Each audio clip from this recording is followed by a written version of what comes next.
Hi, this is the Mawl, Mawl, training module. And so everyone gets a sheet of paper, 8 by 10, and make it vertical, or I'm sorry, portrait, that's it. So what we want them to do is we're going to put, I'm going to do the best I can on that. I'm going to put an M right there, and then put a line right like that, and then an A, then put another line just like this, put a W, put another line just like this, all right, and then put an L. And then if this helps, put a line right down like that. All right, we're going to go over the mall aspect of leadership development. Let me say a few things, and I'll say some things on the beginning. And then at the end, I'll say a lot of just things I've learned. I just want to say a couple comments. Uh, if any discipleship process that is out there, I don't care who, if it does not have aspects of the mall process, which I'm going to define just a second, I believe it's destined to fail. Long term, it will not get to multiplication. Okay. And if you think about it, and tell you what, let me just write the words out. I'm going to say one other thing. This is the first word is the word model. Let me just get these words here. Assist, watch.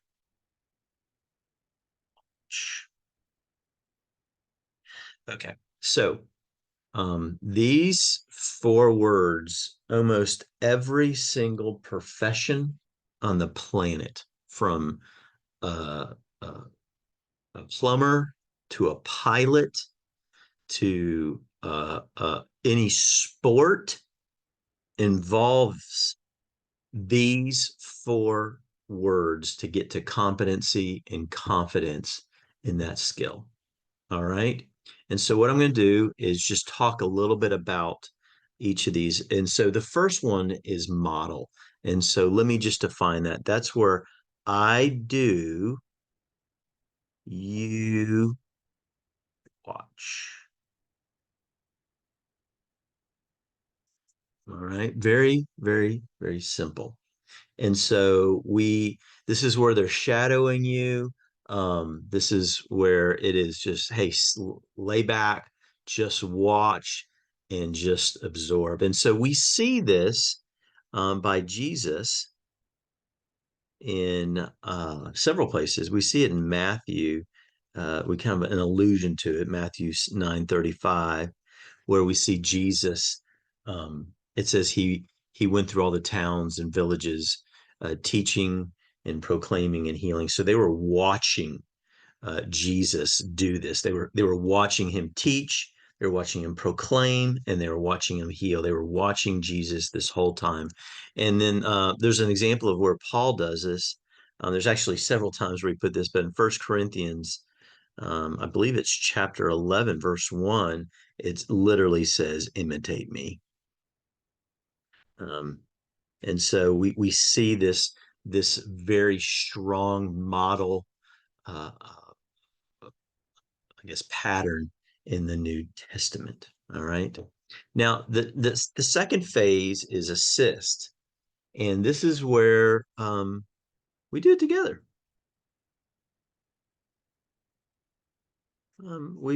I take a part, you take a part, and so this is seen by Jesus a little bit, I would say, in Mark chapter 6, verse 35 through 41. And this is the feeding of the 4,000. They're like, hey, yeah, he's helping them. They're like, hey, I need some food. Jesus is like, yeah, great. Here's some, stuff like that. We see this all over Paul. I'm just going to summarize in the first and second missionary journeys, and even the third for that matter. Um, there's constant assisting going on with Silas and Timothy and even Luke. And so what we begin to see here, we see a lot of encouragement. There's beginning to coach. There's a lot of patience and stuff like that. And so then we move to the watch phase. And that's where you do and I watch. This is a real critical spot in the process. Um, this is where you are not interjecting yourself. You're watching, you're waiting, you don't interrupt. There's a lot of a lot of patience here. There is just a lot of coaching after the fact. You're not interrupting. You're not calling them out. It's a lot. Takes a lot of patience from the person that is modeling the behavior. And so there's a couple of examples of this. Jesus in, I believe, John 4:1, where we see the disciples, they're baptizing people. So he's just watching them do it. And then, of course, the famous one is Paul, 2 Timothy 2:2, where he's telling them, watch what I do, and then repeat it with others. So, very critical spot. This is where you're not hovering over them.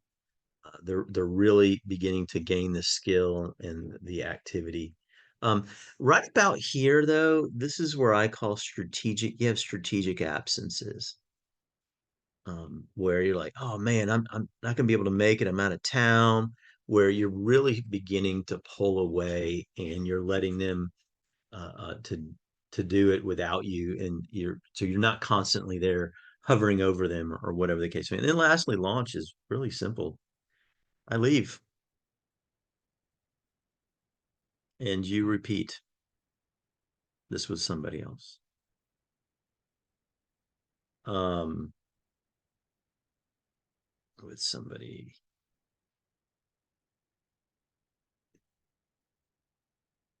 else. All right, we see Jesus doing this pretty early on in Luke 10, where he sends out the 72.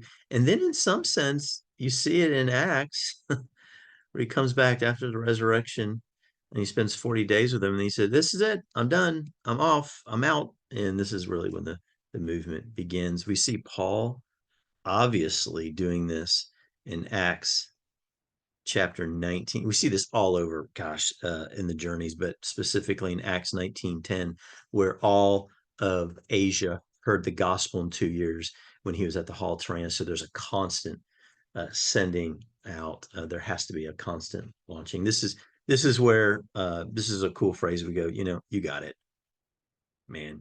You've got it. You don't need me anymore. This really this is where in here, this is where confidence is just building. There and so a lot of things are happening here at this point.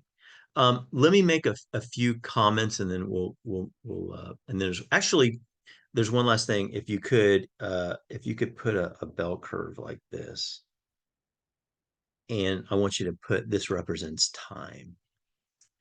Depending on the skill or what you're attempting, this is really should not be really long. This is where the most amount of time is. It's in the watch phase, and then this is relatively quickly here. So this is a bell curve of time. Most of your time is spent in the watch phase. Now, let me ask you a couple questions. Think about the things you can model, assist, watch longs. You can model engagement. How do I get into a gospel conversation? Assist, watch, and launch. Literally, you can do that in almost just a few reps or within 20-30 minutes. You can do that with engagement of people, how you get into a spiritual conversation. I can model gospel sharing. So I can model engagement. I can model gospel sharing. I can model leading a 3/3 group. I can model prayer. I can model it just I can model training like I am right now. I mean, there's just so many skills that are so critical to the multiplication and discipleship that can be model, assist, watch, launch. Um, And so what I want to do now is there any questions, observations? You pause, and then you ask this question: what happens if you don't model that behavior? Now, this is optional, this part right here. If you have time and you feel like this, then do it. If it's not necessarily this I think speaks for itself. But if you have time, say, hey, what happens if I just jump to assist? I'm like, hey, um, we're out, and I'm like, hey, why don't you jump in? What would happen if I never really modeled the behavior? Well, one of the things that happens is just confusion. And by the way, I've done all this. They're just kind of confused.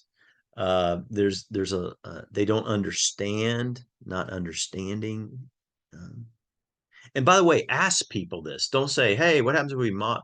Say, "What happens if we don't model?" And see what they say. These are just suggestions. I'm not suggesting, but these are just some things. If you can't get them talking, the one is just people feel misled or just it's like, what are you doing? I have no idea. I didn't agree to this. So when you don't model, you just throw them in.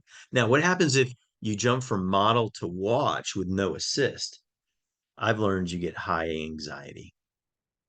They're just like, whoa, they haven't built the confidence to be in the watch spot. So there's a lot of nervousness.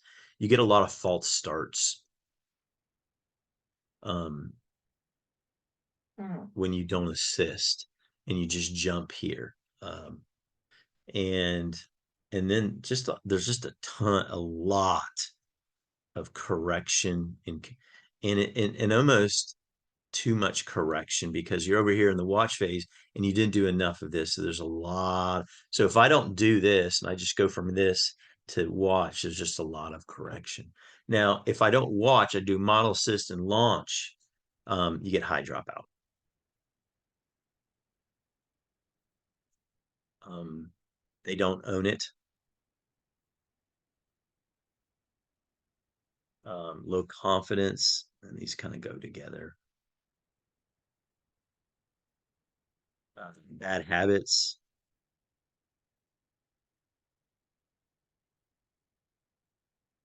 So what if I model assist watch a watch, but I never lead? Um, at best, you get addition. You don't get multiplication. It bottlenecks back to you, and then you get little U's. And there's all kinds of things. So if you have time, you can do that.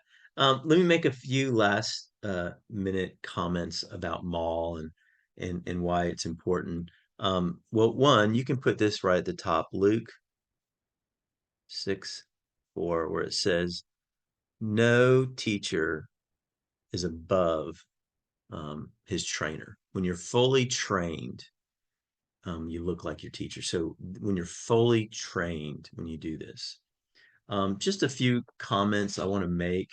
Um, I really, it's going to sound like an overstatement, but the expansion and of the kingdom and the developing of leaders really depends on model assist watch launch. It's so critical. It's what Jesus did. And if he had to do it, we have to do it.